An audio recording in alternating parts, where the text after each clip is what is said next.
1902 میں ہندوستان کے شہر بڑبودا کے واسیوں نے ایک ایسا منظر دیکھا جسے دیکھنے والے زندگی بھر فراموش نہ کر سکے۔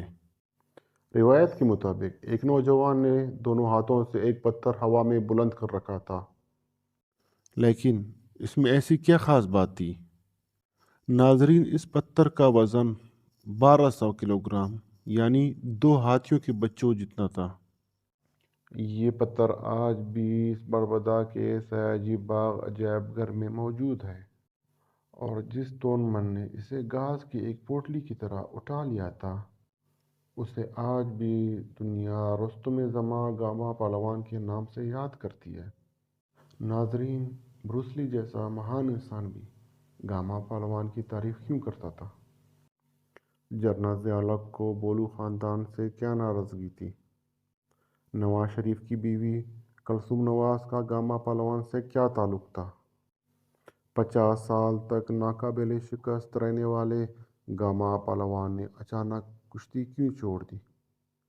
اگر آپ یہ سب کچھ جاننا چاہتے ہیں تو ہماری ویڈیو پوری دیکھیے گا۔ اگر آپ نے ابھی تک ہمارا چینل سبسکرائب نہیں کیا ہے تو چینل کو سبسکرائب کر کے اور انفارمیٹیو ویڈیو حاصل کریں۔ مشہور زمانہ گاما پہلوان پاکستان میں پہلوانی میں ایک دیوملائی کردار ہے۔ انہیں مشرق کا ہرکلیز کہا جائے تو بے جان نہ ہوگا۔ گھنے لمبے مونچھیں اور 5 فٹ 7 انچ کا قد، 46 انچ چوڑے سینے اور 34 انچ کمر کا حامل گاما پہلوان اپنی زندگی کے تقریباً 400 مقابلوں میں ناقابل تسخیر رہا۔ ناظرین، غلام رسول المعروف گاما پہلوان دنیائے پہلوانی کا ایک ایسا بادشاہ تھا جس کی جگہ آج تک کوئی نہ لے سکا۔ گاما پہلوان 22 مئی 1878 کو بھارتی شہر امرتسر میں پیدا ہوئے۔ والد علی پہلوان تھے اور ان کے بڑے بھائی عزیز بخش بھی پہلوانی کے ایک عظیم باب تھے۔ دونوں بھائیوں نے گھر ہی سے پہلوانی کا درس حاصل کیا، لیکن گاما پہلوان کی عمر 6 سال ہی تھی کہ ان کے والد کا انتقال ہو گیا، اور اس کے بعد وہ اپنے نانا نو پہلوان کے زیر اثر رہے۔ نانا کے انتقال کے بعد ان کے ماموں ایدھا پہلوان نے ان کی تربیت کی۔ گاما پہلوان میدانی کے میدان میں اس وقت پہلی بار منظر عام پہ آئے جب 1888 میں ریاست جودھ پور کے مہاراجا نے پہلوانی کا ایک مقابلہ منعقد کرایا۔ اس مقابلے میں ہندوستان بھر سے تقریباً 400 سے زائد پہلوانوں نے شرکت کی۔ اس مقابلے کے 15 بہترین پہلوانوں میں گاما پہلوان بھی شامل تھے، اور اس وقت اس کی عمر صرف 10 سال تھی۔ گاما پہلوان جب اپنی جوانی میں پہنچے تو کسی میں اتنی ہمت تھی ہی نہیں کہ وہ اس کو چیلنج کرتا۔ اگر کوئی پھر بھی گاما کو مقابلے کے لیے للکارتا تو پہلے وہ کہتا کہ اس کے بڑے بھائی امام بخش کو چت کرے۔ لیکن قسمت کی دیوی گاما پہلوان پر اس وقت مہربان ہوئی جب 1895 میں 17 سال کی عمر میں انہوں نے رحیم بخش سلطانیہ والا کو دعوت دی۔ رحیم بخش سلطانیہ والا کا تعلق ایک کشمیری گھرانے سے تھا۔ 7 فٹ قد کے یہ پہلوان کسی دیو کے مانند دکھائی دیتا تھا۔ گاما پہلوان نے رحیم بخش کو زیر کر کے رستم ہند کا ٹائٹل اپنے نام کر دیا۔ 1910 تک گاما پہلوان رحیم بخش کے علاوہ تمام بڑے سلطانوں کو زیر کر چکے تھے۔ اس کے بعد انہوں نے اپنے بھائی پہلوان امام بخش کے ہمراہ یورپ اور انگلستان کا دورہ کیا اور دنیا کے نامور پہلوانوں کو کشتی میں 2 ہاتھ کرنے کی دعوت دی۔ 1910 کو ایک بنجمن نامی شخص نے گاما پہلوان اور اس کے بھائی کو اپنے ساتھ یورپ لے کر آئے، لیکن اٹلی اور فرانس میں ان کے مقابلے میں کوئی پہلوان نہیں آیا۔ پھر وہ لندن پہنچے جہاں دنیا بھر کے پہلوان جمع تھے، جن میں ترکی کے رستم محمود، امریکی پہلوان رولینڈ، اطالی رستم جام لیمب، انگلینڈ کے ہاگ سمتھ شامل تھے۔ یہی گاما پہلوان نے اعلان کیا کہ جو اس سے 5 منٹ کشتی لڑے وہ اسے 5 پاؤنڈ انعام دیں گے۔ مانچسٹر، گلاسگو، لیورپول میں تقریباً 40 کشتیاں ہوئی۔ کوئی بھی گاما پہلوان کو پچاڑ نہ سکا۔ بعد میں امریکی رستم رولنڈ نے کشتی لڑی، گاما نے اسے بھی چند منٹوں میں پچاڑ دیا۔ 1910 میں زبسکو کو ہرا کر رستم جہاں کا ٹائٹل اپنے نام کیا۔ ان کا یہ اعزاز 111 برس گزر جانے کے بعد بھی برقرار ہے۔ گاما پہلوان کے بارے میں مشہور ہے کہ انہوں نے کبھی کمزوروں پہ ہاتھ نہیں اٹھایا اور ہمیشہ کمزوروں کا ساتھ دیا۔ گاما کے بارے میں یہ کہا جاتا ہے کہ ایک دفعہ ایک پھل فروش نے ان کے سر پہ وزن کرنے والا باٹ دے مارا، مگر پھر بھی گاما نے ان پہ ہاتھ نہیں اٹھایا اور اس پہ ہاتھ اٹھانے سے بہتر اپنے گھر کی طرف جانا مناسب سمجھا۔ آج بھی مہاراشٹر میں نوجوانوں کو یہ ترغیب دی جاتی ہے کہ وہ گاما پہلوان جیسے بنیں۔ 1947 میں گاما پہلوان کا خاندان امرتسر سے لاہور کے علاقے موہنی روڈ منتقل ہو گیا، جو کہ ایک ہندو آبادی والا علاقہ تھا۔ شہر میں فسادات کی فضا تھی۔ اس دوران گاما پہلوان اور اس کے گھر والے پہلوان جتنے بھی تھے، ہندو برادری کے حفاظت میں گلیوں میں کھڑے ہو گئے، جب تک وہاں سے بحفاظت تمام ہندو خاندان انڈیا منتقل نہیں ہوں گے۔ انہوں نے یہ ذمہ داری بغور نبھائی۔ گاما پہلوان روزانہ 3000 ڈنڈس لگاتے تھے۔ گاما پہلوان بیٹھکیں لگانے کے لیے 95 کلو وزنی ڈسک اٹھاتے تھے اور ورزش کرتے تھے۔ نیشنل انسٹی ٹیوٹ آف اسپورٹس، پٹیالہ، پنجاب، انہیں روزانہ 2 بکروں کا گوشت، 6 گیلن دودھ اور 3 سیر مکھن دیا کرتے تھے۔ 20 پاؤنڈ بادام کی زردائی اور 3 ٹوکریاں پھل مہیا کرتا تھا۔ ہمارے پاکستانیوں کو تو اپنے پہلوان کا پتہ ہی نہیں، لیکن باہری دنیا میں بہت بڑا پہچان ہے۔ بروس لی کراٹے کے بادشاہ گاما کے مداح تھے اور ان کے ورزش کے آرٹیکل پڑھتے تھے اور ان کو عملی طور پر بھی اپناتے تھے۔ اس کے علاوہ اسٹریٹ فائٹر گیم میں ڈان مسٹر کا کردار بھی گاما پہ بنایا گیا ہے۔ ایک اور گیم شیڈو آف کنورٹ میں بھی گاما کا کردار پہلوان ڈالا گیا ہے۔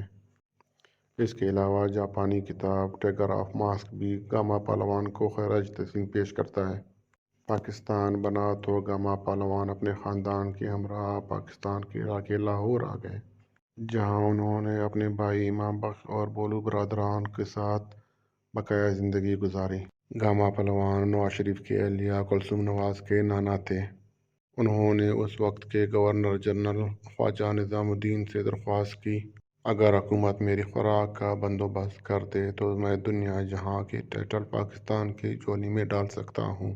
مگر گورنر جنرل کو جب گاما پہلوان کی خوراک کا پتہ چلا تو انہوں نے ہاتھوں کو کانوں سے لگاتے ہوئے معاملہ حکومت کو بھجوا دیا۔ گاما پہلوان نے اپنی زندگی کے 50 برس کشتی لڑنے کے بعد اس وجہ سے کنارہ کشی کی کہ کوئی بھی پہلوان اکھاڑے میں گاما پہلوان کا مقابلہ نہیں کر سکتا تھا۔ گاما پہلوان نے سینکڑوں مقابلے کیے، لیکن ان کا اسپینش پہلوان زبیسکو سے ہونے والا مقابلہ ہمیشہ یاد کیا جائے گا، اور یہ مقابلہ تاریخ میں علامت نقوش چھوڑ گیا، جب صرف 30 سیکنڈ میں ہیوی ویٹ ورلڈ چیمپئن کو چت کر کے عمر بھر اکھاڑے میں ناقابل شکست رہنے کا اپنے اعزاز کا دفاع کیا۔ اس مقابلے میں لگ بھگ دونوں پہلوانوں کی عمر 50 سال کے قریب تھی۔ 1928 کا یہ مقابلہ آج بھی یاد کیا جاتا ہے۔ اس دوران زبیسکو ہیوی ویٹ ورلڈ چیمپئن بھی رہ چکا تھا اور وہ واحد پہلوان تھا جس نے گاما کا سامنا کیا ہوا تھا۔ دوسری جانب گاما پہلوان تقریباً ریٹائر ہو چکے تھے کیونکہ ان کا سامنا کوئی پہلوان نہیں کرنا چاہتا تھا۔ تب گاما پہلوان نے بتایا کہ میں نے کبھی سوچا بھی نہیں تھا کہ زبیسکو دوبارہ میرا سامنا کرے گا۔ جب 20 سال بعد انہوں نے مجھے دوبارہ چیلنج کیا تو مجھے اس کی جرأت دیکھ کے کافی خوشی ہوئی اور میں نے بھی اپنی تیاری شروع کر دی۔ 29 جنوری 1928 کو لوگ پٹیالہ میں جمع ہونے لگے کشتی کا مقابلہ دیکھنے کے لیے۔ کئی خود مختار ریاستوں کے مہاراجا تک شامل تھے۔ گاما نے بتایا، جب میں اور زبیسکو اکھاڑے میں پہنچے تو پوری طرح سناٹا تھا۔ ہم دونوں نے ہاتھ ملایا اور پھر اس نے اپنا جوغہ اتار کر اپنے مینیجر کو دے دیا اور میری طرف بڑھنے لگا۔ 1910 کی طرح چند لمحوں بعد ہی زبیسکو زمین پہ تھا 1910 میں بھی یہی ہوا تھا، لیکن اس بار یہ اس کی آخری شکست تھی۔ اس کے بعد گاما پہلوان نے ایک انٹرویو میں بتایا تھا کہ میں نے اسے سیکنڈوں میں ہی زمین پہ گرا دیا تھا۔ زبیشکو اس کے بعد پہلوانی سے ریٹائر ہو گئے اور 3 منٹ تک اس کی چھاتی پہ بیٹھا رہا۔ اس کے بعد مجھے اٹھنے کا کہا گیا۔ میں نے زبیشکو سے ہاتھ ملایا اور مہاراجا سے سلام کرنے چلا گیا۔ مہاراجا بھی بہت خوش تھا۔ اس اکھاڑے میں واحد شخص جو ناخوش تھا وہ انگریز کنٹریکٹر تھا، جس نے اس مقابلے کے لیے اسپیشل اکھاڑا تیار کرایا تھا، جس نے بعد میں گاما سے شکوہ بھی کیا تھا کہ تم نے سیکنڈ میں اسے زہر کر دیا اور میرے 6 ماہ کی محنت پہ پانی پھیر دیا۔ گاما مسکرایا اور جواب دیا، اگر اسے پلک جھپک کے زہر نہ کرتا تو اس میں میری کارکردگی کیا رہ جاتی؟ میری کارکردگی تو یہی تھی کہ میں اسے پلک جھپک کے زہر کرتا اور اسے پتہ تک نہ چلتا۔ برصغیر میں ناقابل شکست رہنے والے اور پورے دنیا میں بڑے بڑے سرماؤں کو دھول چٹانے والے گاما پہلوان آج ماضی کا حصہ بن چکے ہیں۔ گاما پہلوان کے نام پہ شاید ہی پاکستان میں کوئی یادگار ہو۔ آکسفورڈ یونیورسٹی سے منسلک ڈاکٹر مجید شیخ کا کہنا ہے کہ اگر ابھی کوئی اپنا مسل دکھاتا ہے تو اسے مزاحیہ طور پہ کہا جاتا ہے، ابے گاما دا پتر گاما نہ بنو۔ ان کے والد ان سے کہتے تھے کہ دودھ ختم کرنا ورنہ گاما جیسے نہیں بن پاؤ گے۔ یہ عمل بھی قابل ذکر ہے کہ پاکستانی بحریہ کی ایک ٹنکنگ بوٹ جو بڑے بڑے بحریہ جہاز کو ساحل کی طرف کھینچتی ہے، یہ ایک چھوٹی کشتی ہے لیکن انتہائی طاقتور مشین ہے، جیسے گاما پہلوان کی طرح چھوٹے قد اور قداور جسامت کی یاد دلاتی ہے۔ گاما پہلوان کی موت سے چند برس قبل انہیں ایک سانپ نے کاٹ لیا تھا، لیکن بروقت علاج نے ان کی جان بچا لی تھی، لیکن آہستہ آہستہ ان کی طبیعت بگڑتی گئی، لیکن وہ 23 مئی 1960 کو اس دنیا فانی سے رخصت ہو گئے۔ انہیں لاہور میں پیر مکی قبرستان میں سپرد خاک کر دیا گیا۔ ناظرین، گاما پہلوان پہ بنائی گئی یہ ویڈیو آپ کو کیسی لگی؟ کمنٹ سیکشن میں ہمیں بتائیے گا۔